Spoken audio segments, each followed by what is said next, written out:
Ang Panginoon ay darating, ang pag-ibig niya ay magniningning. Sa harap ng altar, kami lumalapit, umaawit ng masayang papuri. Buksan ang kandila ng buhay, ang liwanag sa paghihintay. Sa pagdating ni Jesus, naway pagpalain, ito ang aming dalangin. Ang Panginoon ay darating, ang pag-ibig niya ay magniningning. Sa harap ng altar, kami lumalapit, umaawit ng masaya papuri. Ang pag-ibig niya ay magniningning. Sa harap ng altar, kami lumalapit, umaawit ng masayang papuri. Sa harap ng altar, kami lumalapit, umaawit ng masayang papuri. Sa ngalan ng Ama, ng Anak, at ng Espiritu Santo.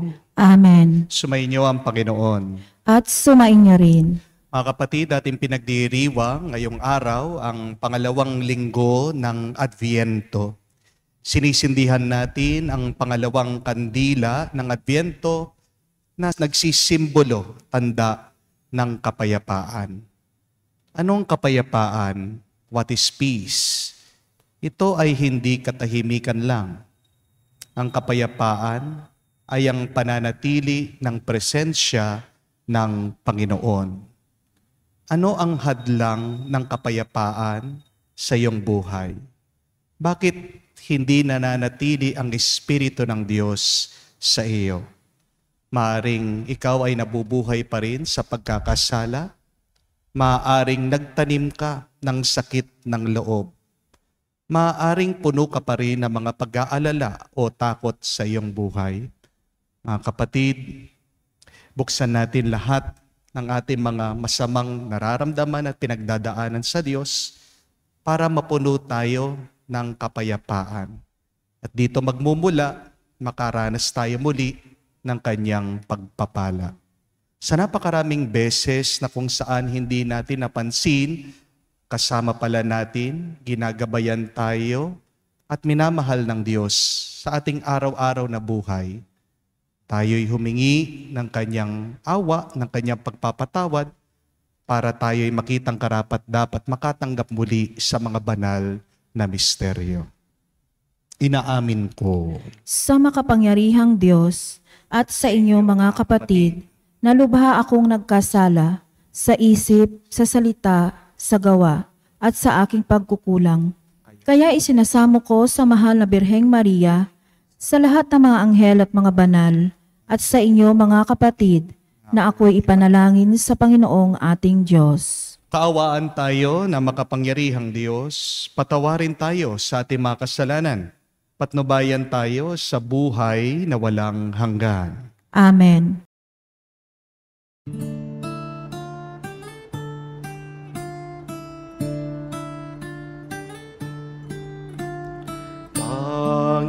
Panginoon, maawa ka. Panginoon, maawa ka.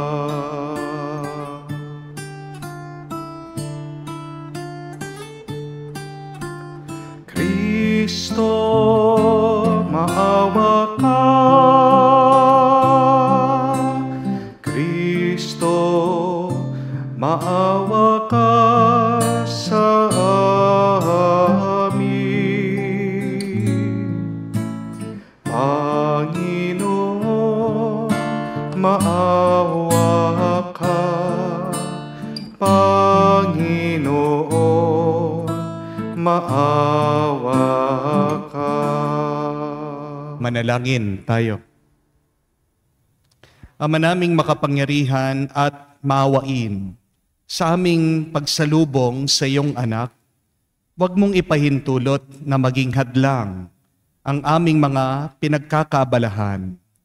Turuan nawa kami ng kanyang karunungan upang kami ay kanyang makapiling. Kasama mo at ng Espiritu Santo, magpa sa walang hanggan. Amen.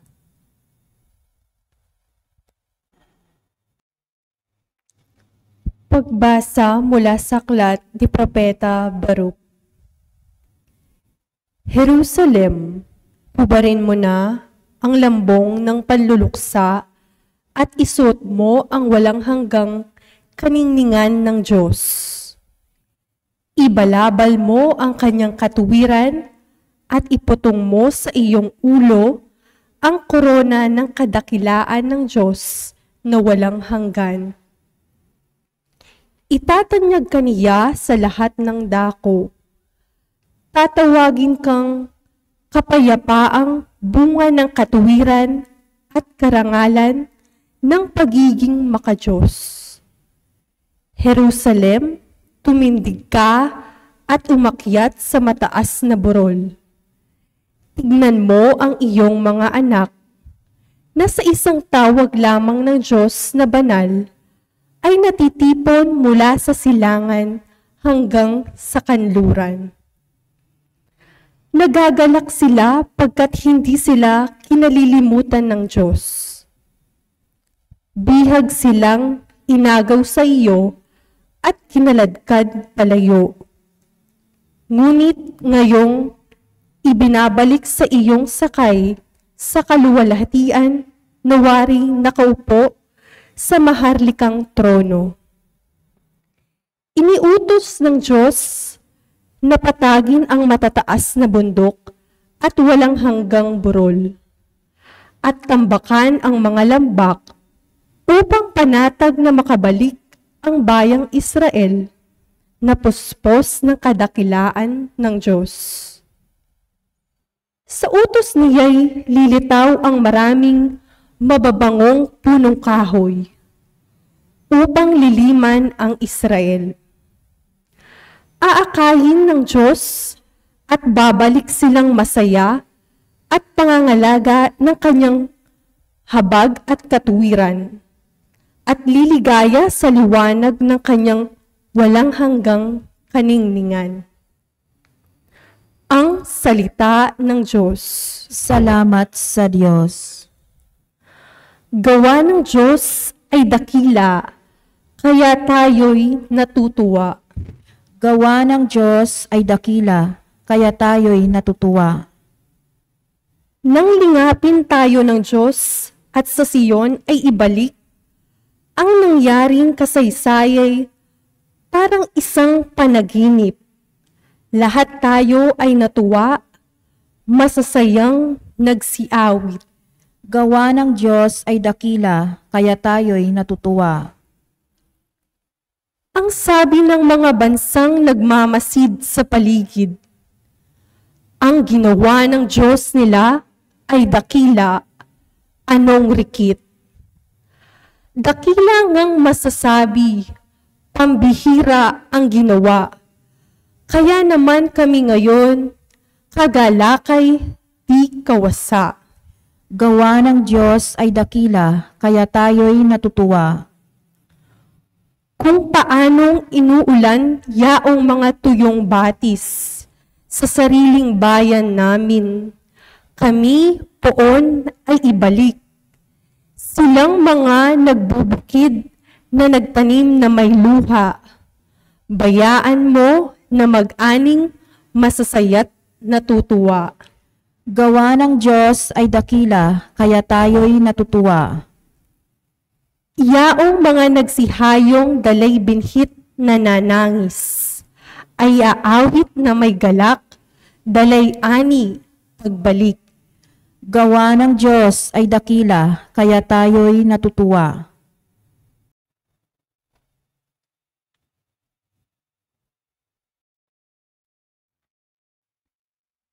Pagbasa mula sa sulat ni Apostol San Pablo sa mga taga-Filipos. Ang aking mga panalangin para sa inyo ay laging puspos ng kagalakan. Dahil sa inyong tulong sa pagpapalaganap ng mabuting balita tungkol kay Kristo, mula nang ito'y inyong tanggapin hanggang sa kasalukuyan. Tinitiyak ko sa inyong mga mabuting gawa na pinasimulan sa inyo ng Diyos ay Kanyang lulubusin hanggang sa araw ng pagbabalik ni Kristo Jesus.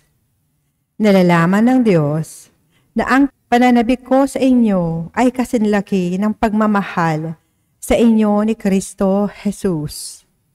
Idinadalangin ko sa Diyos na mag-ibayo ang inyong pag-ibig at masangkapan ng malinaw na pagkakakilala at malawak na pagkaunawa upang mapili ninyo ang pinakamahalaga sa lahat ng bagay.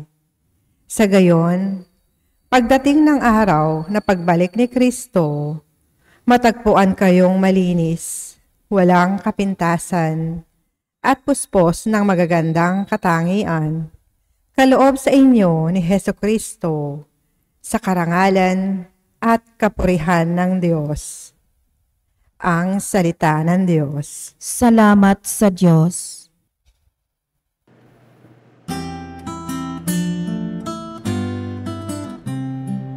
Alleluia, alleluia, alleluia, alleluia, alleluia,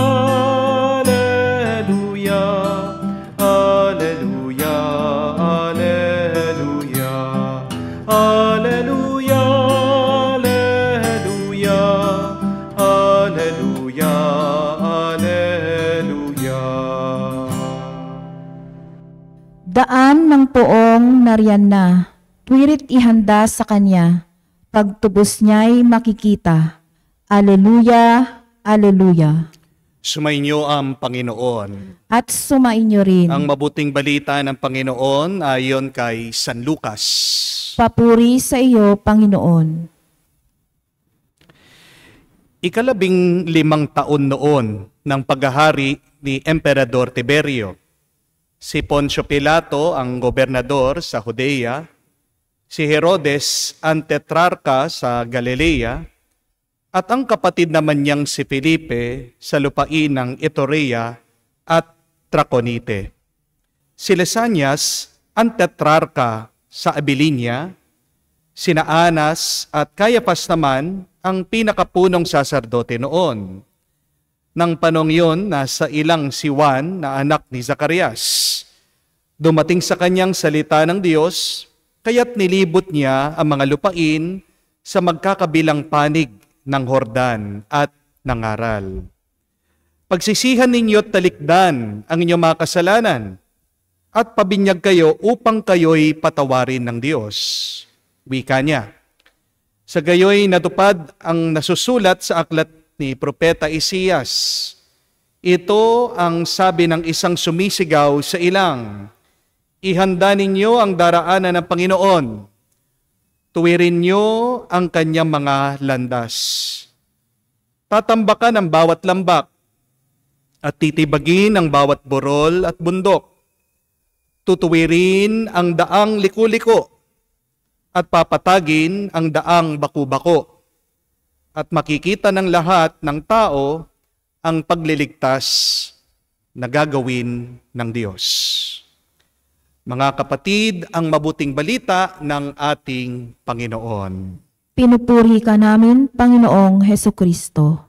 Magandang araw po muli sa inyong lahat. And I hope that you are well, doing well. Please stay happy despite of your many problems and challenges in life. Kahit na po gaano kabigat ang buhay, kahit na marami tayong lungkot, let us keep our hope alive. Amen? After 11 years na nakakulong po ako sa seminaryo, bigla akong pinalabas ng mga pari para daw magkaroon ako ng karanasan sa totoong buhay. Pinagtrabaho po ako sa Maynila. Ang tawag po nila dito ay Regency. Sa totoo lang po kasi, Ako po ay napaka-bookish. Palagi po ako nag-aaral noon. Nakakulong lang sa kwarto. Napaka-serious ko po sa pag-aaral. Palaging nagbabasa ng mga libro. Pero gusto ng mga pari, bago man ako matapos sa pagkapari, maranasan ko kung anong pinagdadaanan ng ordinaryo at simpleng tao. Kaya naman po, sinabihan ako na magtrabaho sa Maynila, maghanap na trabaho na hindi involved ang eskwela o education. Habang nagtatrabaho po ako doon sa Maynila, sobrang dami ko pong naranasan. Naranasan ko na po na ma-snatch ng cellphone habang ako po ay nakasakay sa bus. Hinabol ko pa po ang mga snatcher sa EDSA. Pero napatigil po ako kasi tinutukan po ako ng kutsilyo. Salamat sa Diyos, hindi po ako sinaksak. Tinakot lang ako. Buti na lang, natauhan ako. Naranasan ko din po ang makipagsiksikan sa tren, sa MRT. Kaya ngayon po, alam ko na ang nararamdaman ng isang sardinas. Alam ko din po ang karanasan na fresh ka, napakabango mo, pagpapasok ka na sa trabaho. Pero dahil sa pagko-commute, pagdating mo sa opisina, napaka-asim mo na. Kung minsan, nasisira pa ang tren, ang MRT, naranasan ko na po na tumayo na 1 oras, hindi gumagalaw ang pila ng mga tao.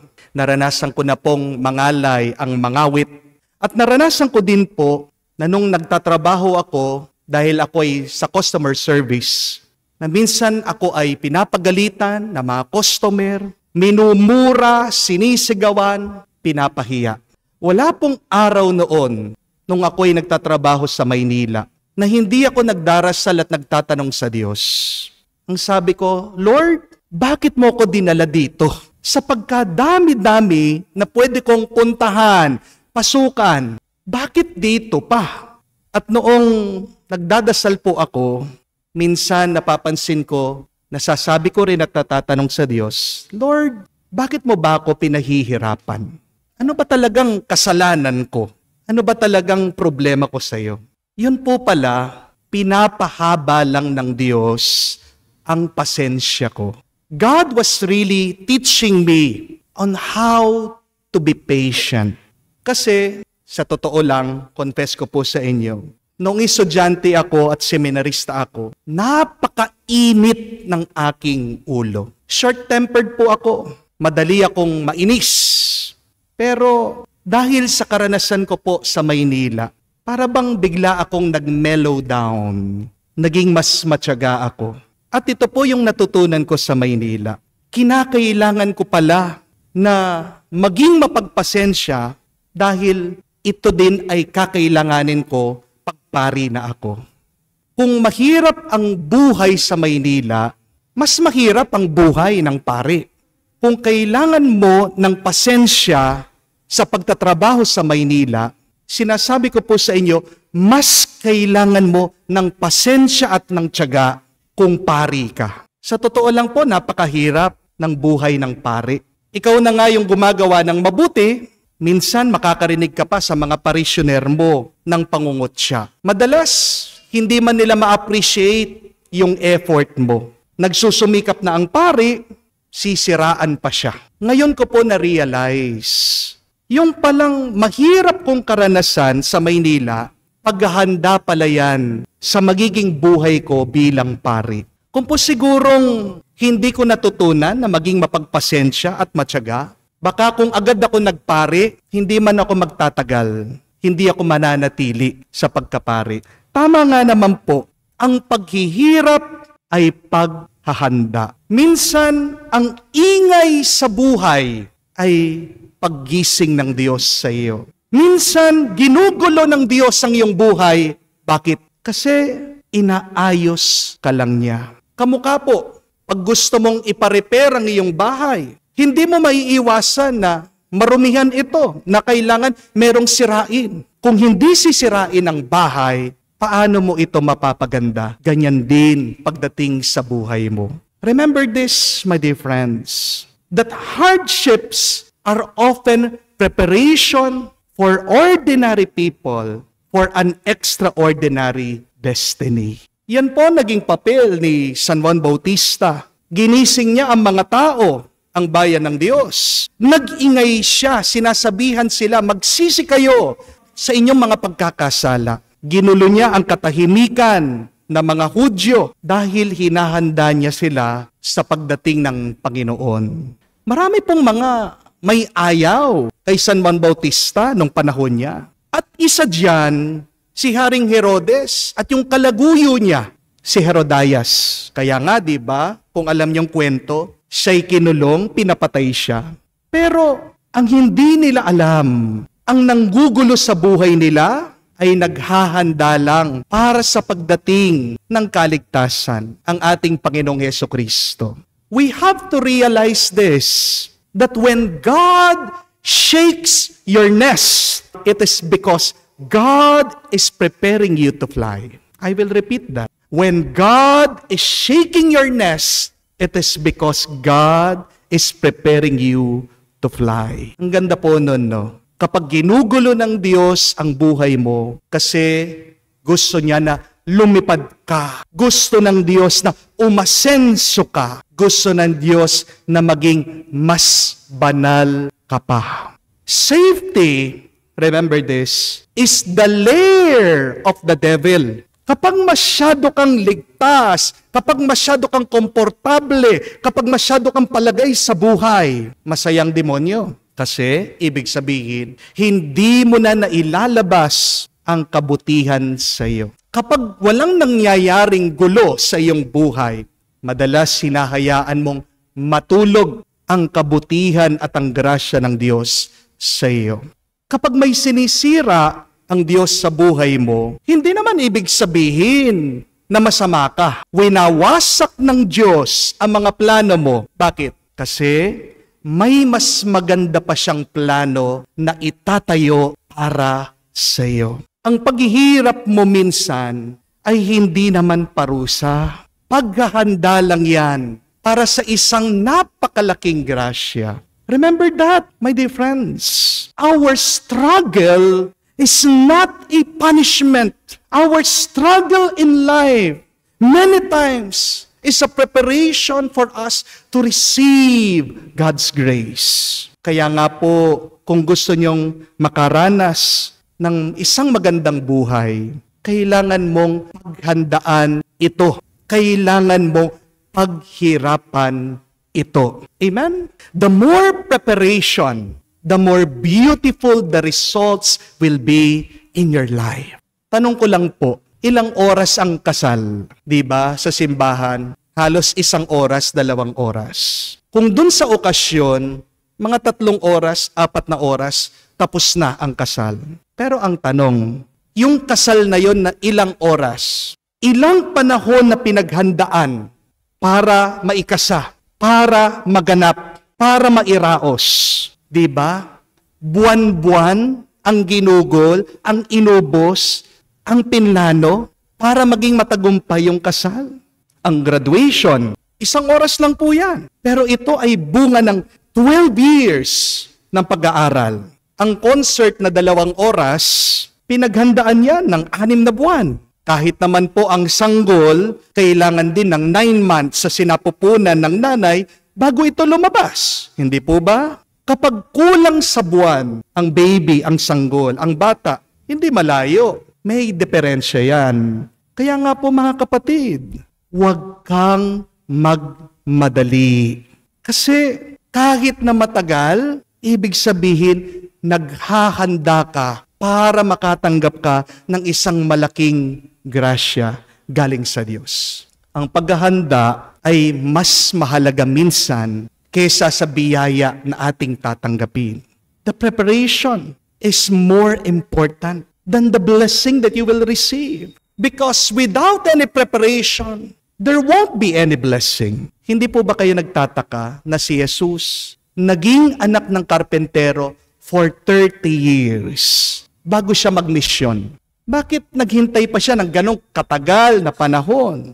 Bakit hindi na lang siya agad nangaral, nagmisyon? Isipin niyo po yun, for 30 years, nanatili siya sa lugar na hindi naman talaga niya tadhana. Ano talaga ang kagustuhan ng Diyos Ama na dapat gawin ng ating Panginoong Yesukristo? Hindi para maging karpentero o hindi para maging Mesiyas, magligtas sa sanlibutan. Pero nakakapagtaka, bakit nagtiis siya for 30 years doon na natili sa bahay ng isang karpentero? Ito ay dahil ang 30 years ni Jesus ay paghahanda. Tignan niyo po yun. Kahit na ang Diyos marunong maghanda, bakit ikaw hindi ka magtiis, hindi ka magtiyaga sa iyong paghahanda? Makikita mo na maganda ang resulta kung mabuti at maganda ang paghahanda. Amen? Remember, it is better to be over-prepared than to be under-prepared.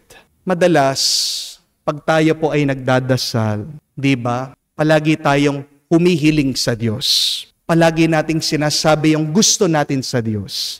Sinasabi mo, Lord, bigyan mo naman ako ng pera, pambayad sa mga utang. Lord, baguhin mo naman tong isip ng asawa ko. Lord, gawin mo naman mabuti ang puso ng anak ko. Huwag naman sana sobrang rebelde at pasaway. Lord, pagalingin mo naman ang aking katawan. Alisin mo naman ang sakit na ito. Lord, sana magkasundo na kami. Kaming mga magkakapatid. O Lord, wag mo naman sanang kunin itong aking minamahal. Hindi pa ako ready, Lord. Diba? Ganyan po tayo nagdarasal. Ganyan madalas ang ating mga sinasabi sa Diyos. Pero alam niyo po, hindi dapat tayo ganito nananalangin. Bakit? Kasi sabi po ni Jesus, alam na ng Diyos kung anong kailangan natin. Hindi natin kailangan sabihin sa Kanya kasi kikita ng Diyos, alam ng Diyos Ama. Bago mo pa sabihin sa Kanya, ibibigay na Niya kung talagang kailangan mo yan, kung talagang nakakabuti sa iyo yan. Pero ang tanong, paano ba dapat tayo magdasal? Ano dapat ang ating panalangin? Pag tayo ay nananalangin, dapat ganito na lang ang iyong sabihin. Panginoon, ihanda mo ako para tanggapin ang grasya mo. That is the more important and more beautiful prayer. Say, God, prepare me for what I desire. Kasi kung hindi ka naman talaga handa, pagkatapos ikaw ay pinagpala, hindi rin naman magtatagal yung grasya at bendisyon sa iyong buhay. Hindi po ba? Halimbawa, kung binigyan ka nga ng pera ng Diyos, pero ganun pa rin ang iyong ugali. Magastos ka pa rin. Mabisyo ka pa rin. Walang kwenta kahit na papanalunin ka pa ng loto ng Panginoon. Hindi magtatagal ang pera sa iyo. Back to the beginning. Back to zero ka na naman. Hindi po ba? Kahit na baguhin ng Diyos ang isip at puso ng iyong asawa, bumait, naging tapat sa iyo, nagpasoryan, nagpakumbaba. Pero kung ikaw, ganyan pa rin ang ugali mo sa kanya. Pinapahiya mo siya. Hinahalikan ka ng asawa mo, pinagbwibwisitan mo siya. Hindi malayo. Iiwanan at iiwanan ka, pagtataksilan at pagtataksilan ka muli ng asawa mo. Kung binuhay ng Diyos, yung iyong minamahal, inalis niya ang sakit. Pero wala namang pagbabago sa ugali niyo. Kinakain nyo pa rin, gusto nyong kainin, unhealthy lifestyle pa rin kayo. Magkakasakit at magkakasakit pa rin siya. Iiksi ang buhay niya. Mga kapatid, imbis na ipagdasal mo yung gusto mo, ang mas magandang dasal ay, Panginoon, ihanda mo akong makatanggap sa iyong pagpapala. Pray to God. Say to the Lord, prepare me to receive your grace. Kaya, huwag po kayong mabibigla, ha? Kapag mayroong mga dumadating na problema, pagsubok sa inyong buhay, dapat nga matuwa ka eh. Because those hardships are really coming from God, preparing you to receive His grace. The question is, are you ready for God's grace? Handa ka ba sa grasya ng Diyos? Kasi kung hindi ka handa, masasayang lang ang ibibigay niya sa iyo. Amen? Ito ang panahon ng Adbyento. Magdasal tayo, magpakumbaba tayo, magsisi tayo sa ating mga kasalanan, at magtiis tayo sa anumang mga problema at paghihirap natin. Dahil ang mga pagsubok natin sa buhay, hindi yan parusa, kung hindi paghahanda sa grasyang iyong tatanggapin. Dahil gusto ng Diyos na ikaw ay maging masaya, na ikaw ay maging payapa. Amen. Sumasampalataya ako Sa Diyos, amang makapangyarihan sa lahat, na may gawa ng langit at lupa. Sumasampalataya ako kay Hesukristo, iisang anak ng Diyos, Panginoon nating lahat. Nagkatawang tao siya lalang ng Espiritu Santo. Ipinanganak ni Santa Mariang Birhen, pinagpakasakit ni Poncio Pilato. Ipinako sa krus na matay inilibing. Nanaog sa kinaroroonan ng mga yumao. Nang may ikatlong araw na buhay na maguli, umakyat sa langit na luklok sa kanan ng Diyos amang makapangyarihan sa lahat. Doon magmumulang paririto at uhukom sa nangabubuhay at nangamatay na tao.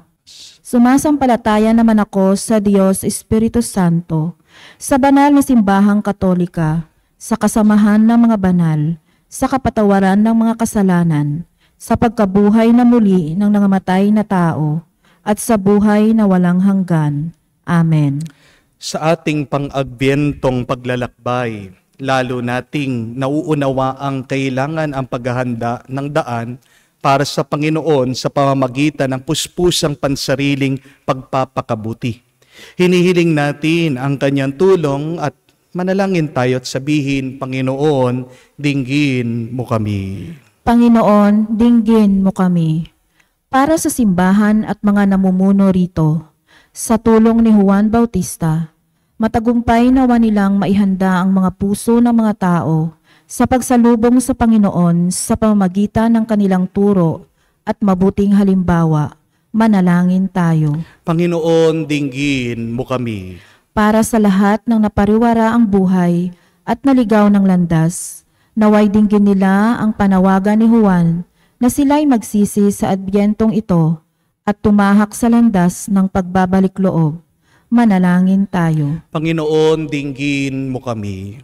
Para sa nag-aakalang sila ay higit sa iba, naway magamit nila ang kanilang talino sa pagtulong sa mahihina, alang-alang sa diwa ng paglilingkod at pakikipagkaisa sa kapwa.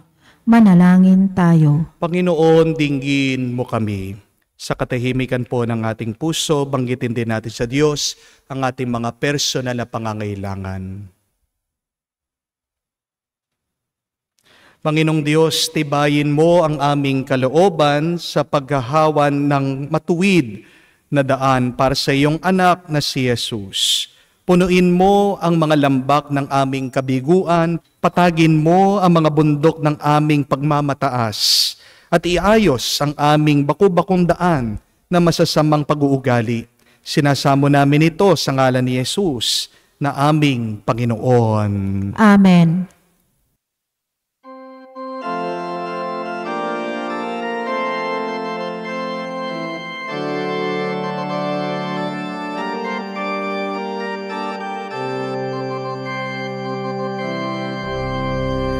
Maging tinapay ng aming tuwa, maging alat ng aming saya, maging kanta ng aming gala, maging katawan mo kami, Jesus.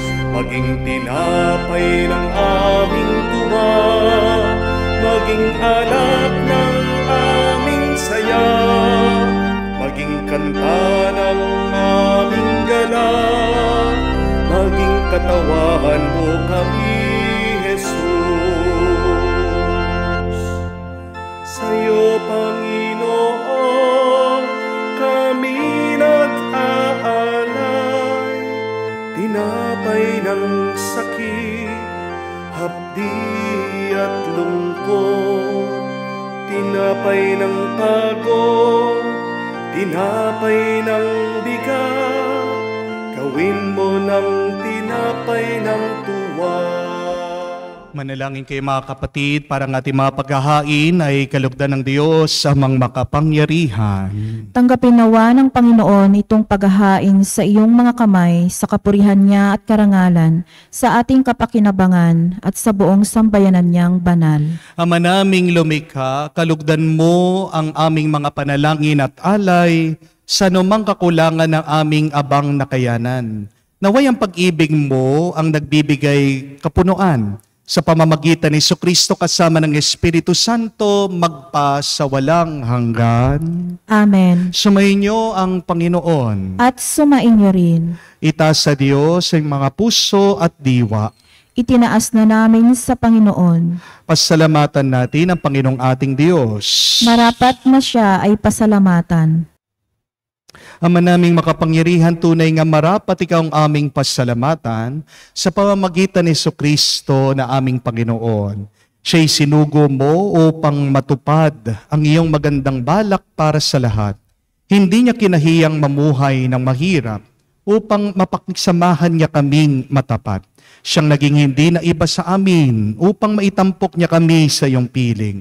Sa kanyang lantarang muling pagdating, ang pakikisama niya ay puspusang magniningning.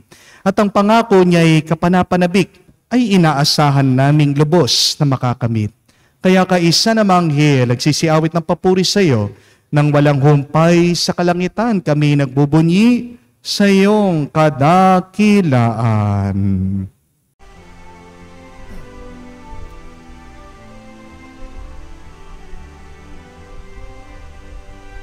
Santo, Santo, Santo, Panginoong Diyos ng mga hukbo, napupuno ang langit at lupa ng kadakilaan mo. Hosana, Hosana, sa kaitaasan, pinagpala ang naparirito sa ngalan ng Panginoon. Hosana, Hosana, sa kaitaasan.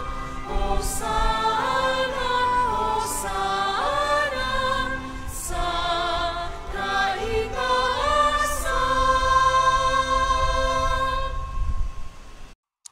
Ama naming banal, ikaw ang bukal ng tanang kabanalan.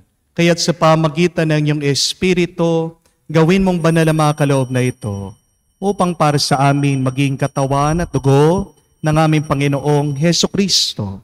Bago niya pinagtiis ang kusang loob na maging handog, hinawakan niyang tinapay, pinasalamatan kanya, pinaghati-hati niya iyon, inabot sa kanya malagad at sinabi, "Tanggapin ninyong lahat ito at kanin. Ito ang aking katawan na ihahandog para sa inyo."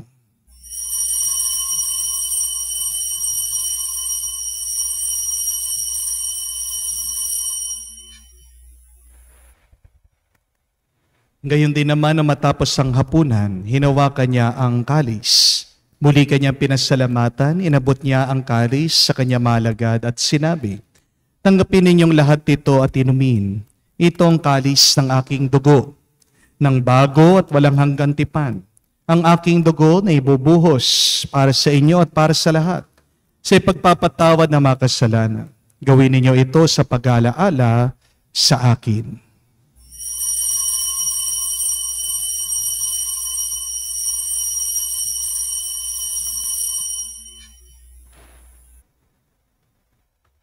Ang misteryo ng pananampalataya. Aming ipinahayag na namatay ang iyong anak, nabuhay bilang Mesiyas at magbabalik sa wakas para mahayag sa lahat. Ama, ginagawa namin ngayon ang pag-alaala sa pagkamatay muling pagkabuhay ng iyong anak. Kaya tinialay namin sa iyong tinapay nagbibigay buhay at ang kalis na nagkakaloob ng kaligtasan. Kami nagpapasalamat dahil kami iyong minarapat na tumayo sa harap mo para maglingkod sa iyo. Sinasamo namin kami magsalo-salo sa katawan at dugo ni Kristo ay mabuklod sa pagkakaisa sa pamamagitan ng Espiritu Santo. Amalingapin mong iyong simbahan, laganap sa buong daigdig. Puspusin mo kami sa pag-ibig. Kaisa ni Francesco, aming Papa, Florentino, aming Arsobispo, at ng Tanang Kaparian. Alalahanin mo rin ang aming mga kapatid na nahimlay, na may pag-asang sila'y muling mabubuhay. Ngayon din naman lahat ng mga pumanaw, kawan mo sila't patuloyin sa iyong kaliwanagan. Kawan mo't pagindapatin kaming lahat na makasalo sa iyong buhay na walang wakas. Kaisa na Mahala Birhen Maria, Ina ng Diyos, kaisa ni San Jose, ang kanyang maligayang esposo, kaisa ng mga apostol at lahat ng mga banal na namuhay dito sa daigdig na kalugod-lugod sa iyo. May pagdiwang naman namin ang pagpupuri sa ikararangal mo sa pamamagitan ng iyong anak, aming Panginoong Heso Kristo. Sa pamamagitan ni Kristo, kasama niya at sa Kanya, ang lahat ng parangal at papuri ay sa iyo, Diyos Ama, makapangyarihan, kasama ng Espiritu Santo, magpasawalang hanggan. Amen, amen, amen. Sa nakakagaling na utos sa turo ni Jesus sa Panginoon natin Diyos, ipahayag natin ng lakas loob.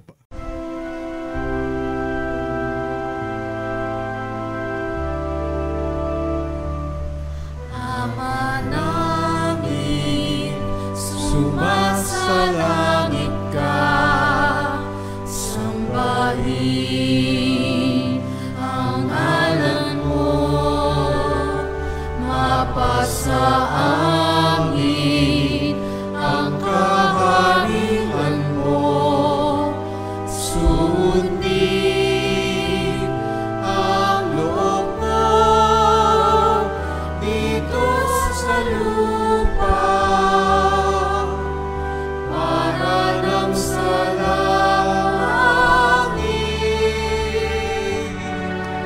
Bigyan mo kami ngayon ng aming kakanin sa araw-araw,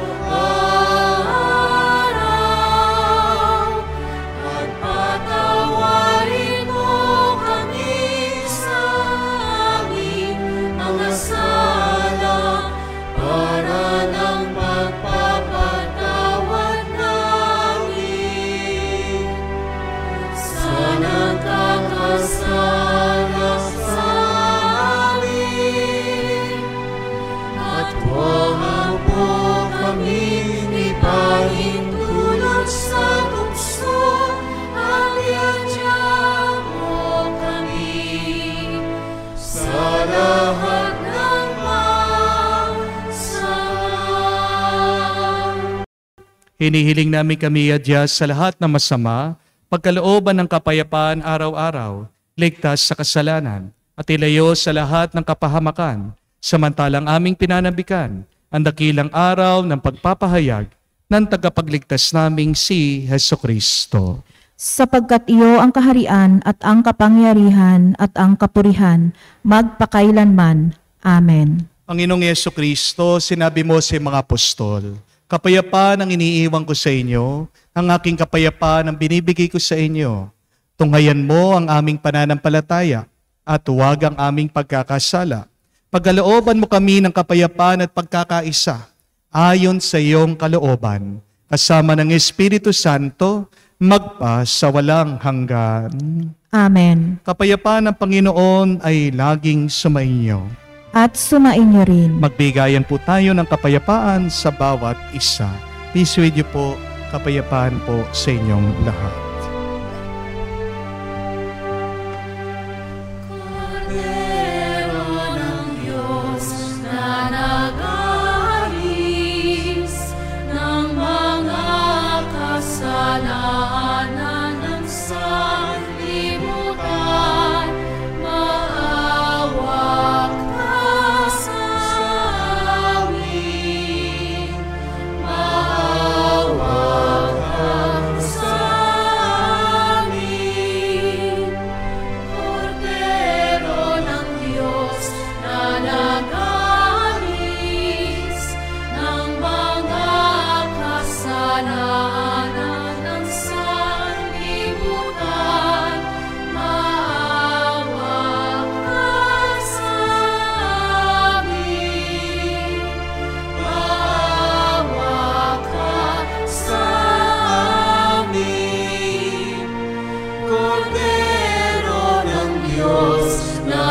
mag-aalis ng mga kasalanan ng sanlibutan. Ipagkaloob mo sa amin ang kapayapaan.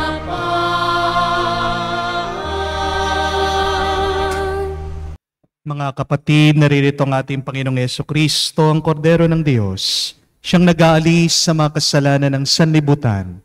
Mapalad tayong lumalapit sa piging ng Kordero. Panginoon, hindi ako karapat-dapat na magpatuloy sa iyo, ngunit sa isang salita mo lamang ay gagaling na ako.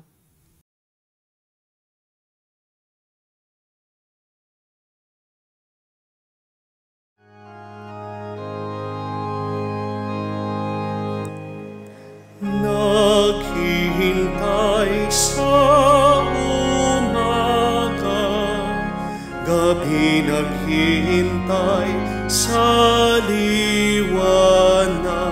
Bayan mo nasasabik sa iyong pagbabalik, umaasa pa rin sa iyong pagdating. Ito ang iyong hinihiram, nagdarasal makita na ang mukha mo. Bayan ng Diyos nagtitiis at umaasa, tapat naghihintay sa pag-ibig mo. O Diyos, pakinggan mo kami at paspasan ang aming kahilingan, at sa iyong pagbabalik kami babangon na muli. Langit at lupa, lahat ng tao ay makakasundo.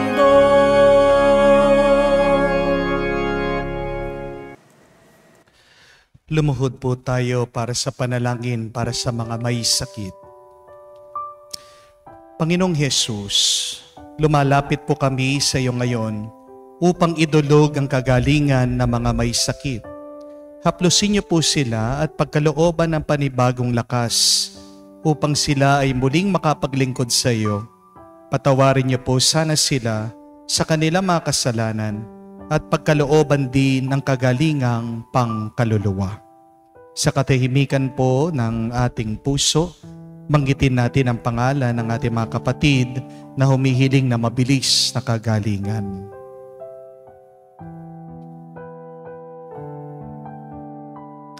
Hinihiling namin ito sa ngalan ni Kristo, aming Panginoon. Amen. Panalangin para sa mga OFW. Ama, pinapanalangin namin sa iyo ang natatanging kahilingan ng lahat ng mga nagtatrabaho sa ibang bansa. Tulungan mo sila bawat sandali ng kanilang buhay habang nasa ibang bansa. Palakasin mo sila kapag pinanghihinaan sila ng kalooban. Pagalingin mo sila tuwing nagkakasakit. Aluin mo sila kapag nalulungkot sila. Ilayo mo sila sa anumang masama at kapahamakan upang magpatuloy sila lagi sa kanilang buhay. Mapahalagan nawa ng kanilang pamilya ang bawat sakripisyo nila sa ibang bansa upang wag masayang ang kanilang pagpapagal. Kaawaan mo at pagkalooban ng biyaya ang lahat ng mga OFW dahil sa iyo lamang aas at wala ng iba pa. Ang lahat na ito ay aming sama-samang panalangin sa ngalan ni Jesus. Amen. Banal na mukha ni Jesus, Kaawaan mo kami. Tumayo po tayo. Manalangin tayo. Ama naming mapagmahal, kaming pinapakinabangan mo sa iyong banal na salo-salo, ay turuan mong kumilala sa layunin ng iyong mga nilikhang bagay na dapat naming gamitin upang kami ay sumapit sa iyong piling sa pamamagitan ni Jesucristo kasama ng Espiritu Santo magpa sa walang hanggan. Amen.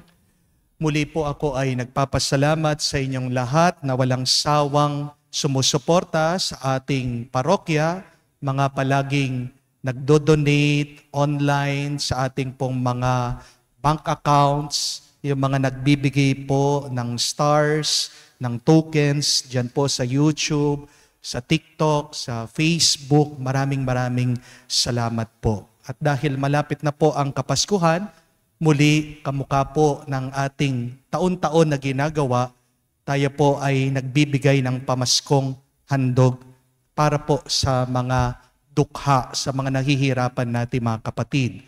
For this year, tayo po ay magbibigay ng ham sa mga kapatid natin na nasa piitan o nakakulong. Ganyan din po, bibigyan din natin ang ating mga kapatid na senior citizens doon sa bahay ampunan or home for the aged. So kung magkano po ang gusto nyong ibigay, wala pong presyo, wala pong halaga, lahat po kung galing sa puso, pag pinagsama-sama po natin yan, malaking tulong po para makapagbigay tayo ng tuwa at ngiti ngayon pong Kapaskuhan. Kaya nga po, ako po ay nagpapasalamat na sa inyong lahat na magbibigay at magdodonate at kayo ay sana pagpalain pa ng ating Panginoon, ang Diyos na may kapal. My dear friends, remember that when God shakes you, it means that God wants you to fly. Pag meron ka mga pinagdadaanan na paghihirap, yan ay paghahanda para makatanggap ka ng grasya. Kaya nga po ang aking assignment sa inyo, ano man ang ginagawa niyong paghahanda, sa trabaho man, sa inyong pamilya, ngayon pong Kapaskuhan, cool ka lang. Bawal muna po ang mainis, bawal muna po ang magalit. And then pray that very beautiful prayer. Say, Lord, prepare me for your grace. Tama na muna yung mga Christmas wish. Alam naman ng Diyos kung ano yung gusto nyo eh. Alam naman ng Diyos yung kailangan nyo eh. Pero ang mas mahalagang dasal ay, Panginoon, ihanda mo ako para tanggapin ang iyong pagpapala. Dasal at dalangin ko, di lang kayo pagpalain ng kakaunti, pero sobra-sobra. At sana, pag merong sobra, matuto kang magbigay, magbahagi sa iba. Yan ang nagiging daan ng mas marami pang pagpapala sa ating buhay. Sumayin niyo ang Panginoon. At sumain niyo rin. Kayo'y basbasan ng Diyos, makapangyarihan sa lahat, sa ngalan ng Ama, ng Anak, ng Espiritu Santo. Amen. Ang ating misa ay natapos na, humayo kayo sa kapayapaan ni Kristo. Salamat sa Diyos.